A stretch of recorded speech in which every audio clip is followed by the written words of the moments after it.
Fala galera do segundo colegial, professor Alf de Sociologia com vocês. Bom, nas últimas aulas a gente vinha falando muito de Sociologia Brasileira, que se tratava do capítulo 6 da apostila 1B.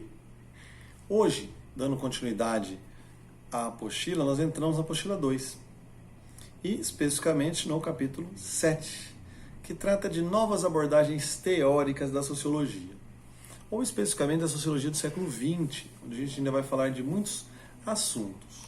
Na verdade, a apostila 2, o livro 2, trata ainda dos movimentos sociais, das ações coletivas, ainda novas abordagens, de aplicações sociológicas, trata da questão da pós-modernidade e da globalização e da tecnologia.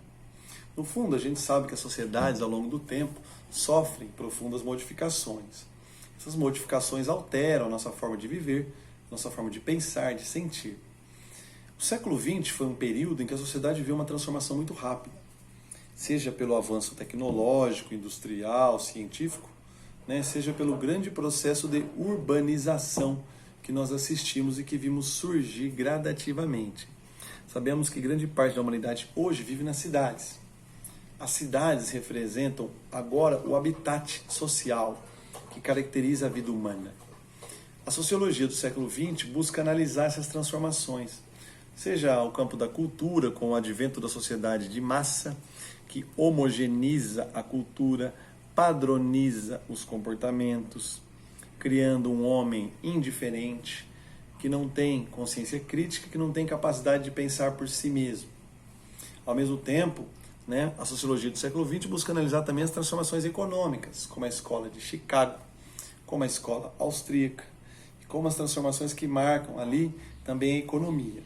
Fazendo uso da estatística, fazendo usos de ferramentas mais técnicas, metodológicas, ao mesmo tempo da ciência em suas diversas áreas, a sociologia vai desenvolver várias abordagens teóricas sobre a nova realidade que constitui o ser humano.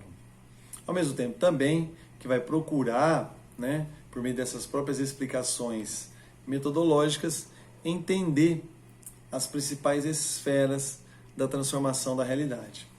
A reflexão sobre a cidade é um campo muito interessante que aparece nessa nova sociologia e o capítulo trata um pouco disto.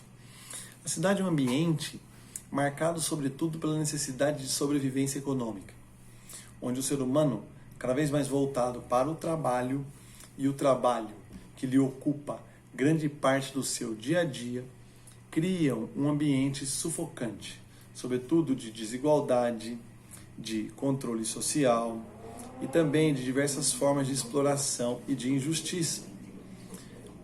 Voltado para esse campo da análise das cidades, o fenômeno da industrialização também atinge o meio ambiente, onde o desequilíbrio do homem com a natureza e das relações do homem com o meio vão criar uma nova preocupação, que é a destruição ambiental, a poluição causada pela indústria e esse distanciamento do homem do seu meio natural, que vai gerar uma série de doenças e uma série de distúrbios de ordem social. A cidade também é palco da violência, do racismo, do preconceito, de diversas formas de intolerância e de incompreensão, e de exclusão em relação ao outro. Uma característica da cidade é a indiferença social. As grandes cidades são marcadas pelo individualismo, pela aceleração do tempo, pela urgência das coisas, ao mesmo tempo pela incapacidade do próprio homem perceber o mundo à sua volta, onde todos vivem correndo de um lado para o outro, correndo atrás do vento, como diz uma própria passagem do Eclesiastes na Bíblia, predomina aí a ganância, a necessidade de sobrevivência, o instinto e, sobretudo, o medo que nutrimos no ambiente urbano. Os novos problemas que caracterizam o homem do século XX são, portanto, os objetos de estudo deste capítulo. É inegável que a gente volte aqui ao que a gente vinha falando na filosofia, que é a chamada Escola de Frankfurt. Um filósofo muito interessante de Frankfurt, que é contemporâneo, que é atual, chamado Jürgen Habermas, buscou explicar a sociedade do século XX, mostrando como que há uma necessidade de se afirmar a democracia por meio do entendimento mútuo, por meio principalmente de uma participação mais deliberativa, mais direta da sociedade no poder. A democracia moderna, que é chamada democracia representativa, ela criou diversos dispositivos de exclusão.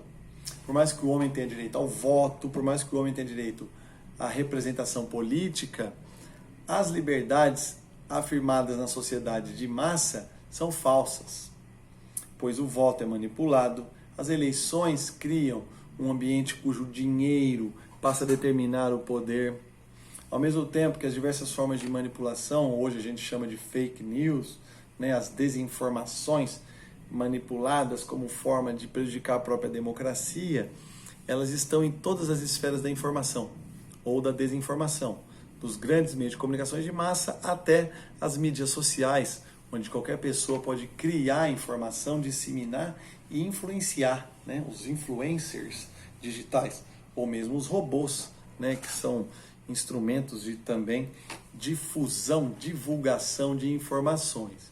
Gradativamente, nesse ambiente, né, onde a democracia está ameaçada por formas diversas de manipulação da realidade, Habermas enfoca a necessidade da participação política. Participação significa inserção, significa uma forma de inserir-se dentro da sociedade por meio de reivindicações. É aí que nós temos a esfera da sociedade, que ele chama de a esfera da vida da gente ou do espaço público, onde as pessoas passam a ter uma capacidade maior de deliberar, ou seja, de decidir pelo seu destino. Nas políticas tradicionais, sobretudo no mundo atual, existe uma desconfiança com os grandes partidos, com os políticos profissionais, com as grandes instituições que regem a sociedade. Há uma crise hoje dessas instituições, dos grandes partidos e da grande política, ao mesmo tempo em que o homem se afasta, né, dessa grande política buscando outros meios de participação política. Acredita-se que as redes sociais, as mídias digitais tenham esse poder de criar novas esferas de participação, seja por meio de ações indiretas ou diretas. Os críticos dessas formas de participação chamam isso de ativismo de sofá, né, que é um falso ativismo. Mas a gente sabe como que as eleições atuais, tanto no Brasil recentemente como nos Estados Unidos e de agora para frente no mundo, são decididas não só pela grande mídia, nem pelos grandes partidos, mas sobretudo pelas mídias sociais. O que o Habermas, no entanto, tenta enfocar é a necessidade não só das mídias, mas sobretudo da participação nas ruas, da deliberação, da capacidade de agir e decidir. Ele chama isso de ação comunicativa, né? Ação que se volta para a capacidade de interrelacionamento entre as pessoas e maior aproximação entre o poder central, né, e as ruas. Ok, menininhos? Um grande beijo então do Alf. Manda um beijo também para a Frida. Beijinho, Frida. Beijo, galera. Um abraço.